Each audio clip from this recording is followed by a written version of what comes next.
keep striving for this religion that we preach. Keep pushing for nothing's ever out of reach. Because the time we keep on driving, it's all that much we go. The time we keep on fighting, and these colors I wear will be sold through the skins of my soul.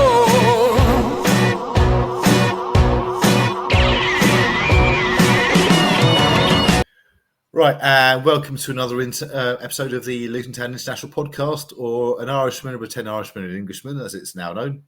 Gav, how are you? Pretend Irishman. I'll give you a clue. It's the one who doesn't live in Ireland. It's me, isn't it? It's me. Yes, it is. Okay, no problem. Hey, Okay, and Mick. I'll take being a pretend Irishman over an Englishman, so you know. Yeah, well, I was born in Luton, so I was left Luton was about 12. So there's your pretend Irish person. Hey, he's been to a game this season. Yeah, a game that we won. We should be doing a fucking whip around for him. Doing whip rounds, you still miss the bloody plane anyway.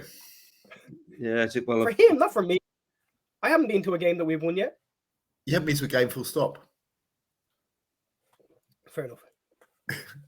Anyway, we've got 5 games, so I'm going to rush through something quite quickly. So start off with the Exeter game. All I'm going to say, I'm not going to go into any comments other than I blame Gav. So moving on to the next one, because we'll come back to that one in a second. Hold on, why are we going back as far as Exeter? Has it been that long? It has been that long. But, I forgot. You're superstitious, aren't you? He's one of these weird people. He's one of these weird people, Michael. The podcast the day of a game, I was told before, do not do it, we lose. Mick, he's superstitious. We can't record or even talk about recording a podcast on the day of a game. Can't even talk about it. If we even mention the fact, even if we're messing and we mention the fact that we're recording. I think I remember that from the older days back in it was sort of a good few years ago. There was no mention of it at all, even back then. So it has lasted a while. So it has. It has. In my defence, the one I remember is the one we recorded after we conceded 5 to Newport. So I said, we're not doing that again. So he then said Exeter. I said, no, do that, we lose. Do that, superstitious Exeter, a game we should win. We lost it. He then suggested a game for Burnley. So basically, I've told him, don't even suggest it, even in jest. Yeah. So basically, anything on that is down to Gav. In my defence, you have no defence. I picked the Everton score. Completely right. Completely right. On the Everton preview show that I did with Jared, the Everton fan Jared, on that preview show, I said Luton would win 2-1. And we won 2-1. Did you think? Now, I'm not taking full credit for that. Because you know, I personally think it was Mick going to the game that actually spurred us on. You know, had to give Rob Edwards a halftime team talk. You know, Mick did. That's what I think anyway. I tell you, team talk. We were 2-1 up at the time. My nerves. Don't fucking blow it. My nerves were not in great state after for that game at all. It was a nervous enough, like just sort of just the whole game was like get over the line, don't sort of keep them out, like and it was a nervous game, like just to get over that line and get the 3 points, it went on. It was like every second felt like a minute, but it was. That's the best way to describe it, really, But as for the Exeter game, the Everton game, we're jumping around here now. Yeah. I was on a coach due to rail transport thing, trying to get somewhere, and we actually scored twice in the time I was in the same tunnel in London. That gives you some idea of London traffic. Yeah, I'm not spending the rest of the season. I just want to point this out. The game that we've won this season, Mick was at, I was watching, and Nick wasn't anywhere nearby. So if we're going to be superstitious going forward, Nick, you're not allowed to watch any more games. It's a stay away from the Forest game anyway, Nick. Yeah. Fuck off to Greece or something. Oh, that's next month. That's Lions Rossi. That's different. That's the Man United game anyway. Thank fuck. Anyway, I think we had the Everton game. We'll jump around a bit. So it's Mick, we've got we've got two goals, both from doughty deliveries. Obviously, one is Lockyer header that's been coming. He's probably been a better header of the ball, and the other Morris Chris delivery. and suddenly this so-called pub team, according to some Everton fan who was moaning, were 2-0 up. Yeah, and that was it really. You know, like our set pieces were like our corners or free kicks in. Everton were just panicked by them. I thought any time we had a set piece or corner, we could have scored. You know, it was unbelievable. Like we just rattled them in that respect. You know, it was like you just sense a real sort of urgency, you know, sort of danger we had there.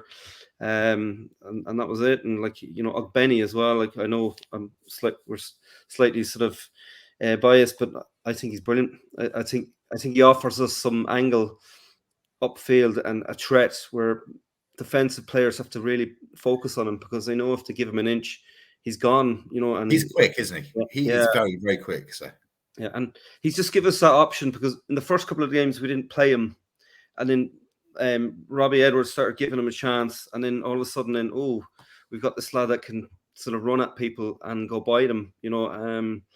And I think it just helps give us a bit of an out, you know, just to get up the field, and sort of even for the lads, Alfie or whatever, just to put balls up, diagonal balls or just up the wing, and give him something to chase, and he scares them, you know. He scares defenders, like, and you know, and he'll get games for Ireland now, and you'll see him playing, and he's always shining for the Republic of Ireland. And you know, we've got a real gem in our hands with him, I think, you know. And Alfie Doherty as well, like, you know, who would have thought, like, you thought maybe he's not going to get his chance at all with all these signings coming in, but he's as good as ever, you know.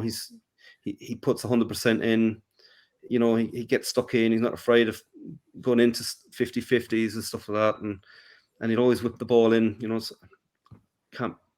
we can't fault our creation, you know, sort of skills in terms of it's just the finishing, isn't it? So yeah. And Gav, I know we're jumping back and forth games, but it's obviously on the crosses, Wolves game, 44 crosses. Obviously, it took a possibly dubious penalty. For me, it's a Stonewall penalty all day long, because Joe Taylor had a goal disallowed for exactly the same thing in the playoff final. So if that's disallowed, that's a penalty. Yeah, pretty much. But tipping on what Mick just said there as well, like Doughty and Ogbene on the left-hand side, since that partnership has happened, I think we've looked a lot more dangerous in games. And it's no surprise that most of our stuff is coming down the left-hand side. You know, Brown's done okay in games. He showed glimpses here or there, but Ogbene has been a revelation.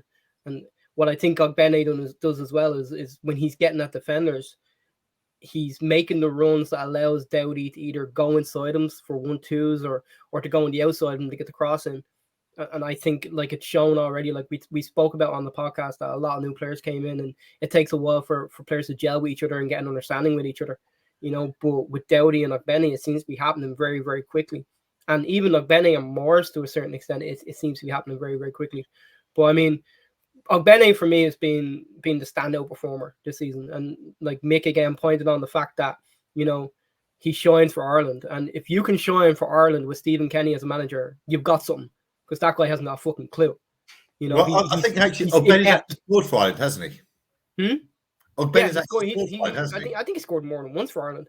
Are you sure he's Irish? I'm sure he's. I'm not. I think Kenny's just praying that no one checks his fucking birth certificate. Like, you know, we got a real fine in him. He's played against France and Belgium, and he's shone in them games. You know, I think they really sort of they really did well to get him in, you know, from Rotherham on a free. And you know, some of the transfers we spent money on. Okay, sometimes they're on the bench and everything, and like, but I think Ogbene to me, and he seems like the real bargain we've had, and you know, and Mengi as well. He's free. He's a definite bargain if he's free, and he actually cause a threat. And I like Mengi as well. I think anytime he's come on, he's been solid, and he come on, you know, the Everton game. And he was solid. He was reliable. Like, you know, there was no, oh shit, is he gonna make a mess of it? Is he gonna? But it was every time he got under pressure, he was moving the ball out. He was not getting stuck, you know, and he wasn't panicking. He seems like a really good player as well, like Mengi, and I think he's going to grow into the team as well and get more chances. And you know, anytime he comes on, he's solid, you know, and that's one thing I like about him as well. So, I'm going to bring in the resident Man United fan on Mengi here because he has his own opinions about sort of not getting ahead of Maguire. That's you, Gav. I mean, if you can't get into a team ahead of Harry Maguire, there's got to be ineptitude somewhere. We just haven't seen it yet. Actually, no, we have seen it.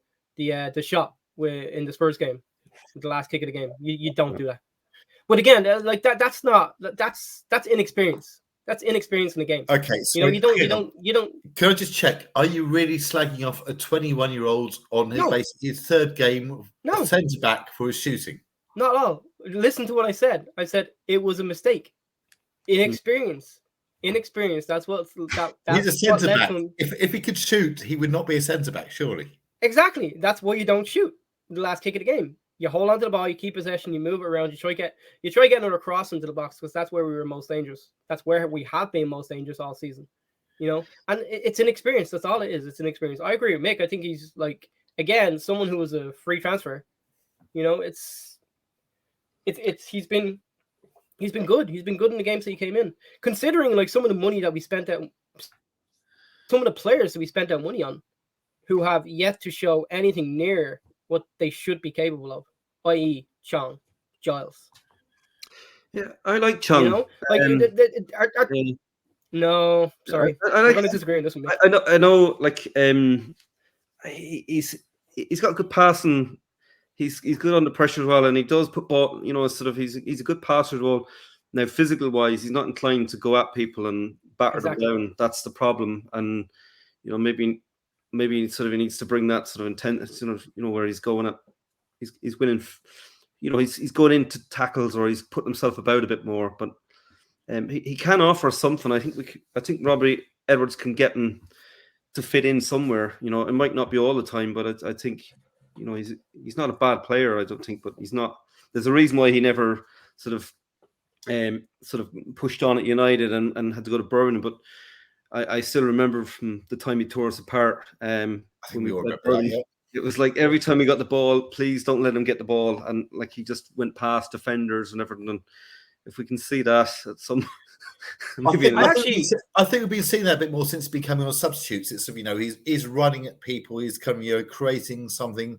He is running. He does have some decent pace on him. It's and I don't think he's a starter at the moment. But I think as a sub, he's not a bad option to try and change the game. Yeah, and he was tracking back. So what? Do you know where I wouldn't mind seeing him? Where I wouldn't mind seeing him play in the Jacob Brown role, because I actually think he's got pace. He can get at defenders. Yeah. As you said, his passing's decent. His crossing's actually pretty decent too. I'd be a little bit worried about the defensive aspect of it. Would he leave Kabore too open? To be and let's face it, Kabore against Burnley was it against Burnley was shocking, absolutely shocking. But that worries me a little bit. But I wouldn't that's an option. I wouldn't mind seeing that because I think it would be, to me, if you could get Mpanzu's intensity and Chong's passing, you've got the player there. You've got a perfect player. But obviously you can't play the two of them at once. So maybe if you can get the two of them into the team, it's going to be Chong out on that right hand side and Mpanzu in the center.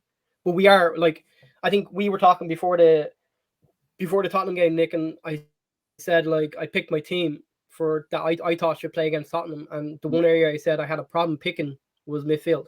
Nakamba is an obvious, Nakamba's an obvious, Ogbene was an obvious, if we're going to play that 5-4-1 or 5-2-3 or whatever, it is, whatever way you want to put it.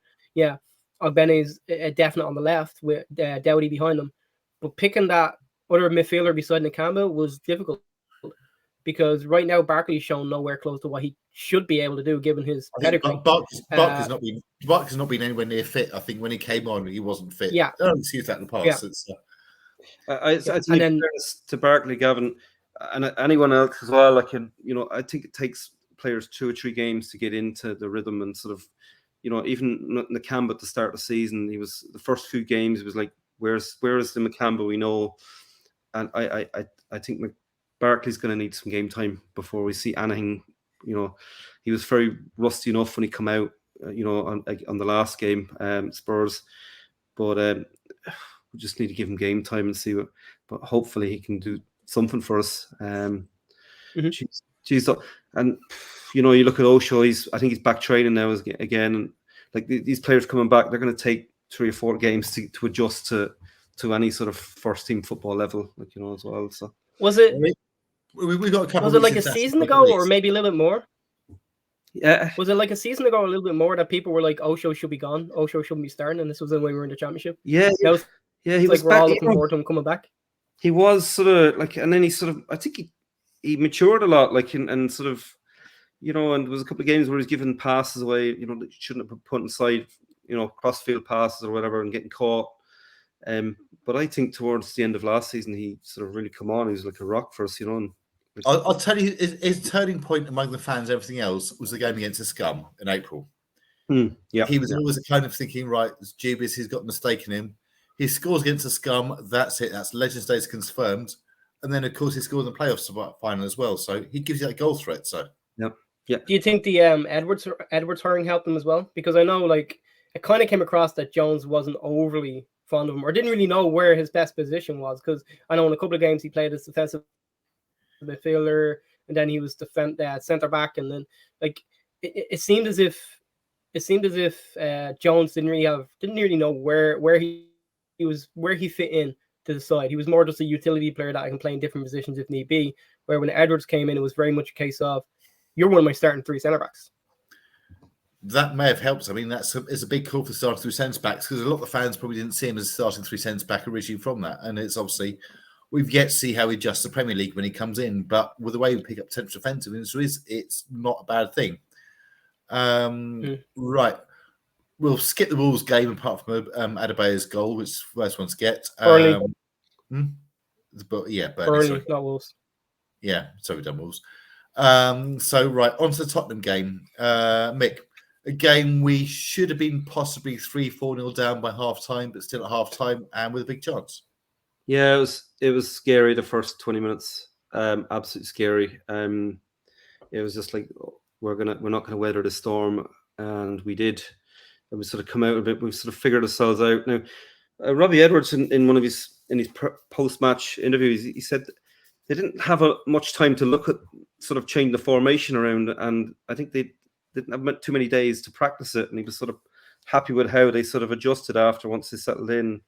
But we were sort of shocked. We were at sea for the first 20 minutes, and then we started to find that we could get at Tottenham, and we could move the ball up the field, and we could keep it and pass it, and we started to click a little bit, and that was really good. And and I think even when it was, once before the dive for simulation by, at the edge of the box, that was like Bazuma. That was ridiculous, wasn't it?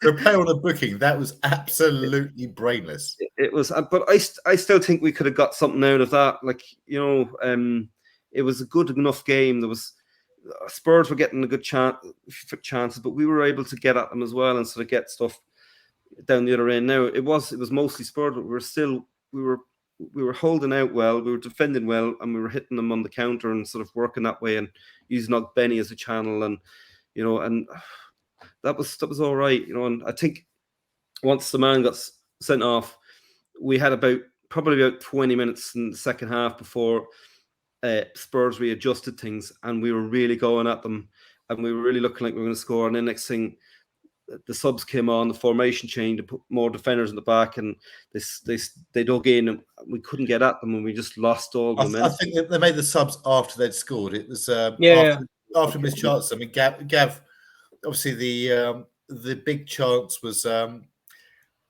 got a theory here. I mean, obviously we know the chance we're going to be talking about. I think we've got chances. We're creating chances, but almost falling to the wrong people. Like Adebayo's chance, obviously tries to put it there. Carlson buries that. You've got Brown's header.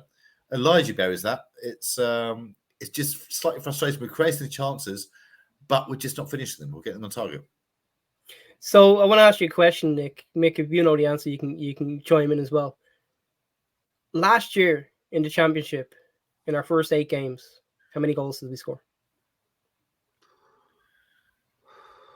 Well, you've looked into that, and I've not bothered. So yeah, go on. Yes, I have. Yeah, 7. I was going to say 4. The year before, 12. The year before, 7. We're not notorious for getting off to good starts with goals. No. I am convinced at some point this is all going to click. It's got to be. Convinced. This is the point that's going to come to after. Actually, if you look at the league, we're 12th on the table in terms of shots.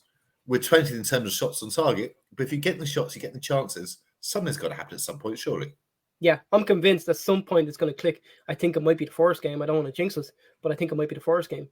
But at some point, I think this is going to click. Like the Eli chance against Spurs, I agree with you. Like I do think Morris scores that, but I think the reason why Morris scores that is because, as I've talked about previous on this podcast, when during the offseason, I was worried how is Carlton going to adjust to the Premier League? Like what are defenders going to look at and go, well, he scored most of his goals with his header, or he scored most of his goals with his right boot, or most of his goals with his left boot. How are we going to stop him? We push him to his if it's always right foot, we're going to push him to his left foot. If it's always left foot, we're going to push him to the right foot. We're going to try to dominate everything in the air. But the problem with Morris was last year, he scored nearly an equal amount of goals using head, left foot, and right foot. So there was no real weakness. Like he can hit with his left, he can hit with his right. He's good in the air, you know. So that helped me. That calmed me down. The fact that Morris might be fun in this division. Eli is predominantly right-footed. Like you look at his goals, it's right-footed, or in the air. So when that ball came across him, instead of just going with your left foot, he tries to go with his right foot, and that's where the problem lies. So I agree with you. I think if that's Morris goes with his left foot and scores. Now, in saying that, the club have put out a statement today saying that Eli was the subject of some racist abuse after the game. And obviously, I don't know where that has come from, whether it's from a Luton fan, a Tottenham fan, a random fan, whatever it is. But if it's, and I'm just saying this because I do not know, but if it is a Luton fan, they should be banned for life. Absolutely. That is just not acceptable. Whoever did it is an absolute fucking bed end, and he's a twat. Yeah. Agreed. And I don't know who it was, so I'm not going to speculate on who it was. Whoever it was, though, they just shouldn't be allowed access. Have a word with yourself. Yeah. Have a word with themselves. Throw themselves off a cliff. Have a word with yourself. Like, it's Eli's doing a job for Luton. He's going out on that field wearing the shirt, and even if it was a away player, an opposition player, it shouldn't happen, like not in this day and age. We're not in America. No. It shouldn't happen. No. Yeah. I am. You two aren't. Okay. Well, okay. The best 2/3 are not in America. Was that better? The ball 2/3? Well, that as well. We don't have to do our hair before this. But I thought I'd join you. I think on the miss, I do think there's a sort of confidence thing going on in the players' minds where I've got to score, and there's a lot of pressure on them to score, and maybe they're overthinking a little bit. Maybe maybe they're overcomplicating it, and sort of just let them their own natural ability sort of just go and do its own thing by sort of muscle memory, or and I think there's something going on there, and I think maybe it'll click once it gets settled in a bit more, and that's probably why we don't start off well scoring. Start the season there's a bit more of a anxiety. I think to me, I think I put it in one of these group chats. It was as glaring as Eli's miss. There was a miss that was actually worse than what you'd expect, and that was Cordy's. I know he just come on, but normally it's thinking he's not a paces, but he can normally hit it hard and hit it on target. For some reason, he's last minute or whatever it is when it came through, or last 5 minutes, he just put this tame chip at the keeper just to get in Garth Cook's team of the week. I'll get into him in a minute as well. And that was work from Morris, getting up there and getting a header down, sort of, and putting through. And I thought, geez, we're going to score here. I was like, no, there you go. And there were shots coming in from all sorts of angles and stuff like that. It was like, it got a bit. I think they realised it's very hard to get at Spurs, when they were dug in, and it was like take a shot rather than trying to work it in. And I don't know, but we got to start getting them on target anyway, and that's half the battle, I do agree with it. I do agree with what Mick said, though.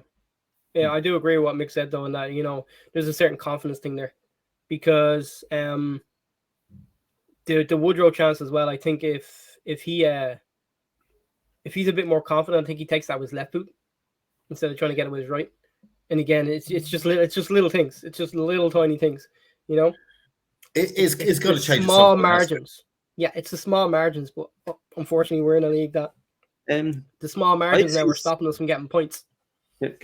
Gavin, I seen a stat that I think we were in the same Forest last year. I think we were in the same point stat of and games played as Forest last year.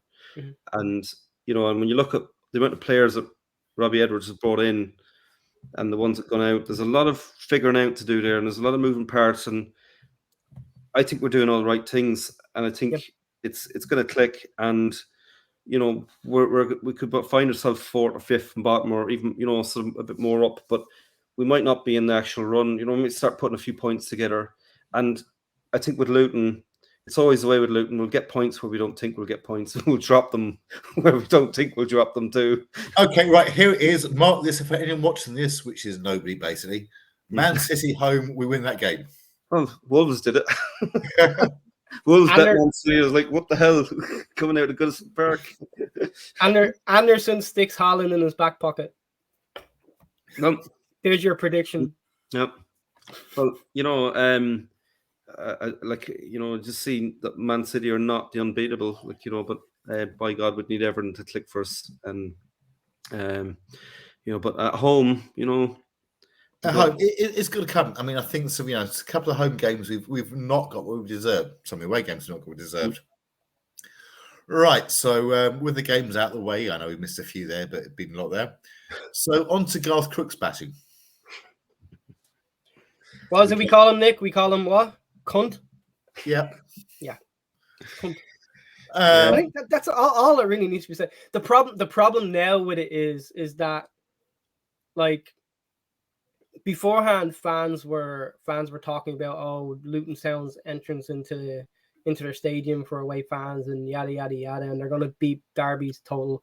But now, like, that was just like social media, like fans just spouting shit, trying to get on other fans' nerves, really. But now you've got people who consider themselves YouTubers and shit like that coming out with obscene and stupid remarks, and Gareth Crooks has helped that, because if he can say it, I can say it, and if he can say it and he got so many views and so much hate and people are clicking on it, then I'm going to do it for my YouTube page, because we'll get clicks.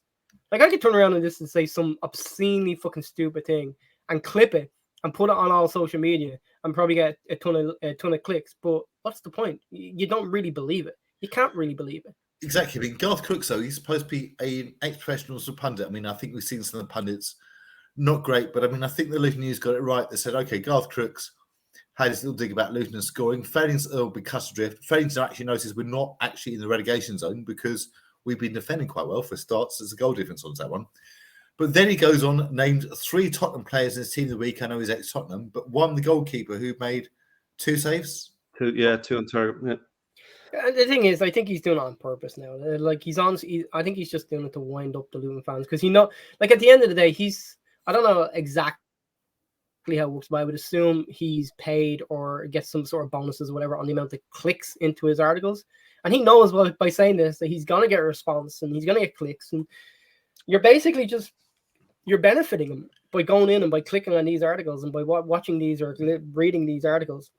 I think you're helping them. I think it's just being a bellend.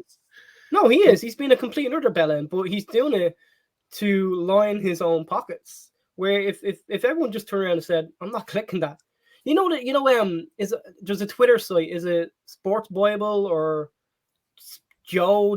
It's one of these websites that basically gives you like a clickbait headline, and then in their next tweet says, "Click the link here," to find out who or to find out what.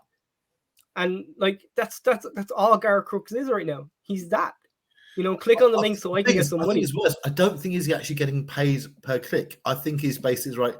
Here it is. Can you pick your team of the week? Because his team of the week we've seen, he picks on those who have scored goals or any games he've actually read a match report on. And he's definitely getting some sort of incentive. Bad. This is supposed to be Facebook funded, and it's not. It's not TalkSport. I mean, obviously TalkSport gets professionals on, but it's really lazy journalism. Mark Goldbridge, Rory Jennings, professionals. I just mean as guests. You're supposed to do this, Nick. Professionals. It's lazy stuff. Like as you said, Spurs keeper two saves to make. Kaminsky in the same game. I don't know, maybe 10 or 12 saves. I think he made probably. I don't know. It's 3 outstanding ones. So yeah. And that's it, and it's just easy. It's always little old Luton, oh, look at them, they're an easy target, cheap hit, I can get and slag Luton off, and that's it. And we're not the worst. Right now we're not the worst, and there's teams that spent a lot of more money than us in worse shape or in more trouble.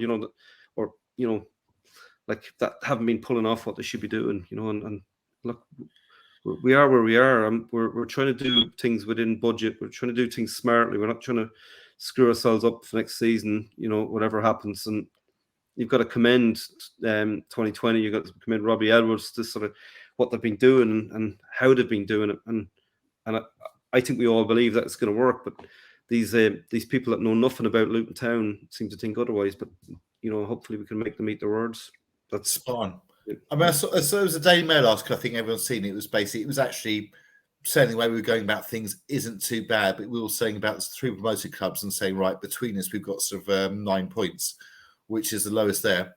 And there's an Everton fans piped up and said, okay, well, this gives me confidence because I said we can't be as bad as that. And then somebody's piped up, yeah, but of those 9 points, half have come against Everton between the clubs. I've seen that. And as the teams that are down there, like, there's Sheffield United. I'd worry for them, and now, just the way they are in shape. I think Burnley might sort of pull away a little bit, but there's a couple other teams there that could get sucked in. Bournemouth and Everton if they don't get it right. Bournemouth aren't so much as sucked in; they're right down there anyway. Yeah. Everton, I said, yeah. Wolves, I think, could come in there. Forest, I know the Forest fans will say not a chance, but you look at them; they're not that far ahead. If we could finish, we'd be ahead of them. It is tight down the second half of the table. Like there's probably 4 points in it. 4 or 5 points in it between like 12th or something and down where we are. So it's tight. Like, and it could stay that way. Like because there could be just a top 6 runaway. Like teams are going to start picking up points of each other is going to be crucial. I think one of the, like at the beginning of the season, we all kind of sat here and said, I think most Luton fans would have said, we only need to be better than 3 teams. Yep. Yeah. And I picked 7 teams that I think will be thereabouts at the end of the season. 3 of them are the bottom 3 right now. Burnley, Sheffield United, Bournemouth. We were obviously in that 7 as well, so 4. And then your 3 were Everton, Nottingham Forest, and Wolves. And I think I think those 7 will be the 7 teams that are going to be battling come the end of the season. And I know Forest have got a decentish start, but I mean, if we pick up 3 points against them, then that changes massively, and all of a sudden you're right in there. And there's another couple of teams as well. Like I know Palace beat United, but Palace I would definitely see being down there as well. Fulham have got off to a bad start. They could be there in or thereabouts. I mean, the way United and Chelsea are playing. I know they won on the weekend, but are we doubting them not being down there as well? Which would be awesome. Fulham are going to miss Mitrovic's goals and sort of his focal point, and I think they're not too bad. Like they're okay, but they might sort of if they're not scoring, like I don't know, but Palace, yeah, it's hard to know. There could be a lot of surprises come the other side of Christmas, so. I mean, I think we're massively up against it, but we're still sort of, because we're not conceding that many, and I'm sure we'll get to a game, we'll get absolutely stuffed at some point because that's almost inevitable. It will happen. But if we can start converting a few of those chances into goals, I'm not saying we're sort of all over teams, but we're getting enough chances to win. We're getting enough chances to score. Yeah. That's all we need. And there's no one really pulling away. Like in that bottom half, bottom 7 or 8, there's not much of a gap yet. And that's the nice reassuring thing. So all we just need to do is keep going in the right direction, hoping the goals start coming and tighten up a little bit at the back if we can, and sort of a clean sheet would be nice, and then Lil would be nice somewhere on the line even, just to sort of give the defence a break as well. But I don't know where the nail's going to come from, but there you go. It's crazy because like we've obviously never been in the Premier League as the Premier League. Obviously, we've been in top flight football, but it's weird. Like the last time we were in top flight football, I was like 10. So it's weird now. Like I'm watching Premier League football. I'm watching Luton in the Premier League. I'm watching Luton in the top flight of English football, and immediately or even during the game, sometimes depending on when the kickoff is, you're on your phone, and you've got an active interest in every other Premier League game that's on. How are Wolves doing? How are Bournemouth doing? How are Sheffield United doing? How are Burnley doing? How are Everton doing? How are Forest doing? Also, some of us keep half an eye on the Championship, and as far as the Championship goes, I'd just like to point out the Scum are one place above the relegation zone. The league. Have they fired their manager? Not yet. Bastards. They give me a contract extension. Yep. I said the end. They gave him a contract extension. Yep. That's what I said. Yeah. I said the end. I said the end of September. Fuck. 1 week contract, was it? Extension. It's 1 week. So like your 5-day contract will give you an extra week. They even said, "Here's a contract extension. It's not different from the other one." But Gavin mentioned the last time we were in top flight. I think we didn't win one away games. We didn't. No. The closest we came was Forest away when Des Walker scored his only game of his entire senior career in the 94th minute with a 35-yard goal. Yep. I remember that game because I was listening to 5 Live on a crackly radio in Leitrim, and it was not a great day. Like that was sort of the lowest point for me, But living in Leitrim wasn't the lowest point. Well, no, Leitrim was actually all right. So yeah, you live in a country that had Trump as president for 4 years. I wouldn't talk about low points. This is true. I'm living in Meath now, so Jesus. But yeah, so and that's it. Like we won away. The away games are hard to get points, and going to Goodison Park and getting points, and they were dug in, and they would have looked at us going, "Geez, we'll have them."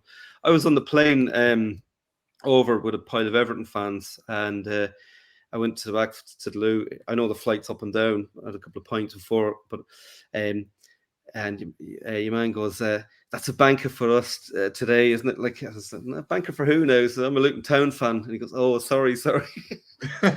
They thought it was a banker, It's weird because when I was talking to Jared as well, he's like, "Oh, 3-0." I'm like, "I actually think we're gonna win this." And he's like, "Nah. This could kickstart our season." I'm like, "I don't think so." Like, I just had this feeling that this was it. This was the game, And as Robbie Edwards said after the game, they prepared for that whole week, thinking we can win this. We can get something here, and he was proved right with two very, very dedicated goals. Like. Who other than Lockyer puts their head there? Put his head in front of a football boot against Spurs. It was leg in that case. It was the head of the Tottenham game which got disallowed. Yeah, well, leg was or the head. He put his foot anywhere. Who does that? Who does that apart from Lockyer? No one else does that but Lockyer. Yeah. And then the worst is finished. The Tottenham game, I think he almost got his head in there. And it's by the way, I actually watched that game. I was watching the pub, and there were a load of Tottenham fans in the background. And the Tottenham fans said, "I'd be pissed off if that was disallowed for us." But Adebayo was there, and he was jumping up, and he realised, and he just shoves Romeo out of the way, and he got the chance, and the ball bounced. He got his foot up, and then that hit the crossbar and bounced back down, and Lockyer was just ready for it, and he just stuck his head in. But my problem with that goal being disallowed was, if you look at the build up to that, look at what Romero's doing to Adebayo. Look at Romero's literally got Adebayo by the shirt. He's dragging him. Adebayo, Romero, I don't know if he slips or falls or Adebayo moving forward makes him lose his balance. It was. He's going backwards. So it's either one of two things. You either let him pull you down, or you go like this, you create separation, and then you to me, I don't see how the Tottenham fans were saying if that had been our goal and was disallowed, I'd be pissed. I was extremely pissed because you either do one of two things. You go down, okay, which you're told, "Oh, don't dive." It wouldn't have been a dive, but it definitely would have been some sort of simulation because, and we all know Adebayo doesn't go down that easy. Mm-hmm. And then there's also the chance that the referee's not going to give it anyway. The VAR audio was on Sky Sports where they had the sort of the show where they went through all of the audio, and all of the VAR team were concerned about was it a push, and that was it. Really, and they're looking at still frames. They're looking at still frames instead of looking at the whole thing. And we talked about this the other week, Nick, in that they don't have a clue what they're doing. They really don't. They're looking at a still frame rather than if I'm watching that back, I'm watching 10 seconds either side. Okay, there's the incident. Go 10 seconds back. Go 10 seconds this way. watch the incident. What happens? And watch the full incident. Don't just look at the still frame. Don't just look at that. Because if you look at the still frame, you see Adebayo doing this. You put that on a paper and you're gonna go, that's a free out. Well, I think there's only one thing for this. I mean, obviously it's an incorrect decision, so all options should be open and the game should be replayed because that's the way it works now in the Premier League, isn't it? We're not Liverpool, buddy. I won't like. We had other chances to score as well, but like it's just one of these things, and like stuff will go for us and stuff will go against us. I think it'll ride itself out over the season. That's the hope. I think I'm gonna go back and look at every single game that we played so far this season and just tally up decisions that have gone for us and decisions that have gone against us and see if it evens out over the course of the season. Because like we keep hearing that, like it's everyone's kind of general consensus is though, they even themselves out over the course of the season. Are we really sure though? Like has anyone done like Man United they even themselves out? You get 20-10. That's what they call even. I think Liverpool have had the most favourable VAR decisions, isn't it? And yet they're the ones who are fucking whining scousers on every single occasion. Yeah, it's like the thing annoys me. VAR, it's very focused. It's like there could be something else, and they'll never figure out the handball part because did he move his arm up? Did he make it? Did he put his hand out or like they'll never be able to figure. Basically, VAR handball. I think we've seen is what's the referee giving on field. We'll go with that. I mean, it's some have gone for us, some against us, some whatever. But it was they might even themselves out. In fact, the VAR hasn't got involved, but some stuff VAR should have got involved in. Yeah. Anyway, I think we're going to wrap it up there because we're up to about 40 odd minutes anyway, and nobody's listened past about the first 5. So it's I mean, Ollie's just listening to the intro. Some people only watch the intro, yeah. So